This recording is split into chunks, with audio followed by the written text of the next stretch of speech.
ഒരു കപ്പ് പയറ് കൊണ്ട് വൈകുന്നേരങ്ങളിൽ നല്ല ടേസ്റ്റി ആയിട്ടുള്ള മുന്തിരിക്കൊത്ത് എങ്ങനെയാണ് ചെയ്യുന്നതെന്ന് നോക്കിയാലോ. ഇതിന് 2-3 ട്രിക്സ് ഉണ്ട് കേട്ടോ. അത് നിങ്ങൾ ശ്രദ്ധിച്ചിട്ട് നോക്കുകയാണെങ്കിൽ ടേസ്റ്റി ആയിട്ടുള്ള മുന്തിരിക്കൊത്ത് നമുക്ക് ഉണ്ടാക്കാൻ സാധിക്കുന്നതാണ്. ആദ്യം തന്നെ ഒരു കപ്പ് ചെറുപയർ എടുക്കാം. ഇനി ഇതിലേക്ക് വെള്ളം ഒഴിച്ച് നന്നായിട്ട് കഴുകി വൃത്തിയാക്കിയെടുക്കാം.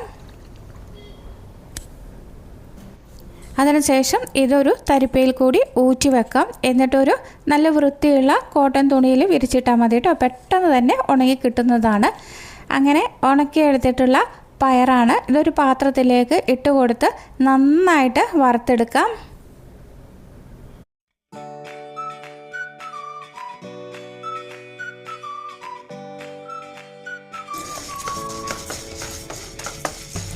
ഇപ്പോൾ പയർ നന്നായിട്ട് മൂത്ത് വന്നിട്ടുണ്ട്. ഇത് പാത്രത്തിലേക്ക് മാറ്റി വെക്കാം. ഇനി ഈ പാത്രത്തിൽ തന്നെ നമുക്ക് ഒരു കപ്പ് തേങ്ങ ചിരകിയത് ചേർത്ത് കൊടുക്കാം. എത്രയാണോ നമ്മൾ ചെറുപയർ എടുക്കുന്നത് അതേ അളവിൽ തന്നെ വേണം തേങ്ങയും എടുക്കാൻ.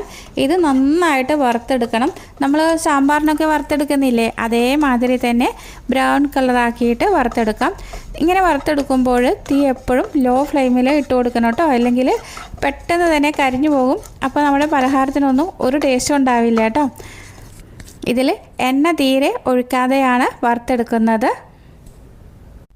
ഇപ്പോൾ തേങ്ങ നന്നായിട്ട് ബ്രൗൺ കളറായി വന്നിട്ടുണ്ട്. ഇതൊരു പാത്രത്തിലേക്ക് മാറ്റി വെക്കാം. ഇനി ഒരു പാത്രം അടുപ്പിലേക്ക് വെക്കാം. അതിലേക്ക് 2.5 അച്ച് ശർക്കര ചേർത്ത് കൊടുക്കുന്നുണ്ട്.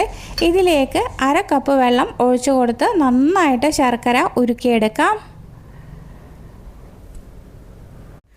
ശർക്കര ഉരുക്കിയെടുക്കുമ്പോൾ പ്രത്യേകം ശ്രദ്ധിക്കണം. നൂൽപ്പരവ് ആവേണ്ട ആവശ്യമില്ല. ജസ്റ്റ് ഇത് നന്നായിട്ട് അലിഞ്ഞ് കിട്ടിയാൽ മാത്രം മതി കേട്ടോ. ഇനി ആ ടൈമിൽ നമുക്ക് പയർ പൊടിച്ചെടുക്കാം. പയർ നന്നായിട്ട് വറുത്ത് വെച്ചിട്ടുണ്ടായിരുന്നു. ഒന്ന് തണിഞ്ഞതിന് ശേഷം ഒരു മിക്സിയുടെ ജാറിലേക്ക് ഇട്ട് കൊടുത്ത് നന്നായിട്ടൊന്ന് പൊടിച്ചെടുക്കാം. നന്നായിട്ട് പൊടിച്ചെടുക്കുക എന്ന് പറഞ്ഞാൽ റവയുടെ തരിയില്ലേ, അതേമാതിരിയാണ് പൊടിച്ചെടുക്കേണ്ടത്. ഇനി ഇതൊരു ബൗളിലേക്ക് ഇട്ട് കൊടുക്കാം. ഇനി ഇതിലേക്ക് നമ്മൾ നേരത്തെ തേങ്ങ നന്നായിട്ട് വറുത്ത് വെച്ചില്ലേ, അതുകൂടി ഇതിലേക്ക് ഇട്ട് കൊടുക്കാം. എന്നിട്ട് നന്നായിട്ട് രണ്ടും കൂടി മിക്സ് ചെയ്തെടുക്കാം.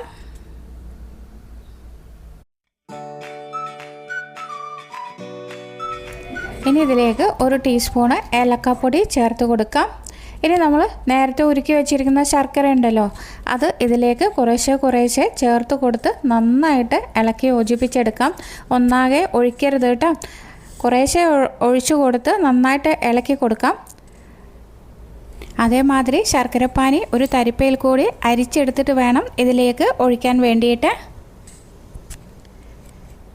അതേമാതിരി ശർക്കരപ്പാനി കുറച്ച് തണിഞ്ഞതിന് ശേഷമാണ് ഇതിലേക്ക് ഒഴിച്ചു കൊടുക്കുന്നത്.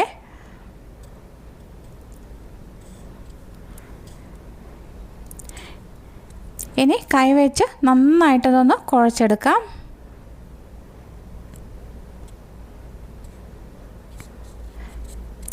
കൈവച്ച് കുഴച്ചെടുക്കുമ്പോൾ നമുക്ക് മനസ്സിലാവും ഇത് ഉണ്ട പിടിക്കാനുള്ള പാകമായിട്ടുണ്ടോയെന്ന്. അഥവാ നിങ്ങൾക്ക് ഉണ്ട പിടിക്കാൻ ബുദ്ധിമുട്ടായി തോന്നുന്നുണ്ടെങ്കിൽ കുറച്ചുകൂടി ശർക്കരപ്പാനി ചേർത്ത് കൊടുത്താൽ മതിയാകും കേട്ടോ. എന്നിട്ട് നന്നായിട്ട് കുഴച്ചിട്ട് ഇതേമാതിരി ഉണ്ട പിടിച്ചെടുക്കാം. ഇതൊരു നെല്ലിക്ക അളവിലാണ് ഞാൻ എടുത്തിരിക്കുന്നത്. ഇങ്ങനെ ഉരുട്ടിയെടുക്കുമ്പോൾ ഒരു ബൗളിൽ കുറച്ച് വെള്ളം കൂടി അടുത്ത് വെക്കണം കേട്ടോ. ഒന്ന് ഉരുട്ടിയെടുത്തതിന് ശേഷം കൈ വെള്ളത്തിൽ മുക്കിയ ശേഷം വേണം അടുത്തത് ഇതേമാതിരി ഉരുട്ടിയെടുക്കാൻ.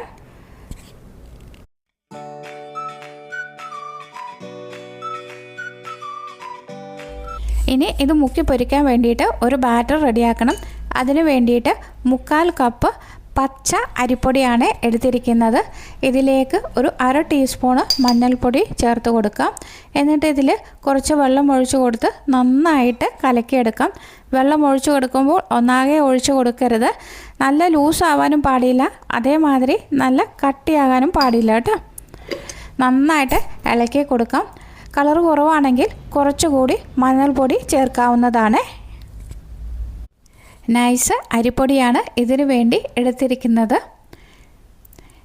ഇതേമാതിരിയുള്ള ഒരു ബാറ്ററാണ് നമുക്ക് കിട്ടേണ്ടത്.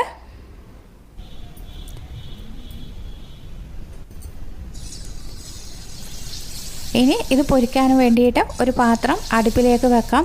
അതിലേക്ക് ഓയിൽ ഒഴിച്ചു കൊടുക്കാം. ഓയിൽ നന്നായിട്ട് ചൂടായി വരട്ടെ. ചൂടായി വരുമ്പോൾ ഓരോ ബോളും നമ്മളിപ്പോൾ റെഡിയാക്കി വെച്ചിരിക്കുന്ന ബാറ്റർ ഉണ്ടല്ലോ അതിലേക്ക് മുക്കി ഇതിലേക്ക് ഇട്ട് കൊടുക്കാം. ഇത് ഓയിൽ പൊരിക്കുമ്പോഴാണ് കുറേ ദിവസം നിൽക്കുക കേട്ടോ. വെളിച്ചെണ്ണയാണെങ്കിൽ പെട്ടെന്ന് ചിലപ്പോൾ ഒരു 3-4 ദിവസം കഴിയുമ്പോൾ കേടായി പോകും. ഇത് ഒരുപാട് ഒരു 2 ആഴ്ചയോളം നിൽക്കുന്ന ഒരു പലഹാരമാണ്. അപ്പോൾ നിങ്ങൾ ഓയിൽ ഉണ്ടാക്കാൻ പ്രത്യേകം ശ്രദ്ധിക്കുക കേട്ടോ. ഒരു 3-4 മിനിറ്റ് കഴിയുമ്പോൾ തന്നെ ഇത് ഒരു വശം നന്നായിട്ട് മുരിഞ്ഞു വന്നിട്ടുണ്ടാകും. മറുവശവും നമുക്ക് നന്നായിട്ട് ഇതൊന്ന് വേവിച്ചെടുക്കാം. ഇപ്പോൾ 2 വശവും നന്നായിട്ട് വെന്ത് വന്നിട്ടുണ്ട്. ഇനി ഇത് കോരി മാറ്റി വെക്കാം. ഒരുപാട് നേരം എണ്ണയിലിടരുത്, അപ്പോഴും നല്ല ഹാർഡായി പോകും. അതേമാതിരി നമ്മൾ ശർക്കര ഉരുക്കുമ്പോഴും പ്രത്യേകം ശ്രദ്ധിക്കണം കേട്ടോ. നൂൽപ്പരുവ ആവുകയാണെങ്കിലാണ് ഇത് ഭയങ്കര ഹാർഡാവുക. ഒന്ന് ഉരുകി കിട്ടിയാൽ മാത്രം മതി. അടുത്തതും നമുക്ക് ഇതേമാതിരി തന്നെ റെഡിയാക്കിയെടുക്കാം. ഇതിന് മുന്തിരിക്കൊത്ത് എന്ന പേര് വന്നിരിക്കുന്നത് ഇത് കണ്ടില്ലേ, നമ്മൾ ചുട്ടെടുക്കുമ്പോൾ ഇത് പരസ്പരം ഒട്ടിയാണ് ഇരിക്കുക. അതുകൊണ്ടാണ് ഇതിന് മുന്തിരിക്കൊത്ത് എന്ന് പറയുന്നത്.